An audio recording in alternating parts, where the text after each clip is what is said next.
You can count on continues tonight with Augusta's budget season off to an early start. Commissioners held their first work session on the 2020 spending plan today.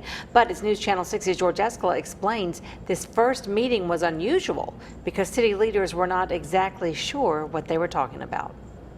Budget work sessions in the fall are the normal for Augusta commissioners, but they normally take place after the administrator presents the budget recommendations for next year. That's not going to happen until Tuesday, so the timing here has some city leaders scratching their heads.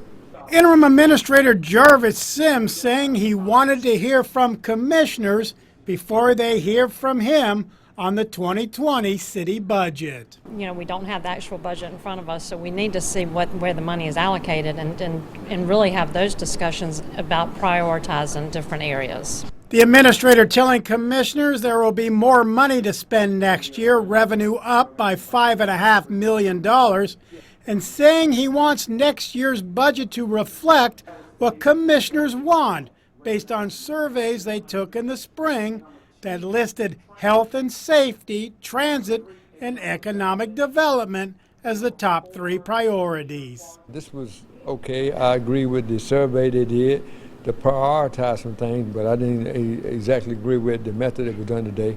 Commissioners will not know until next week what's in next year's budget, but there are areas they want to see included as priorities. Blight, economic development, and I'd just like to see development on the riverfront. That's one of the biggest things that I have, safety, health, and blight, and that's going to be expensive.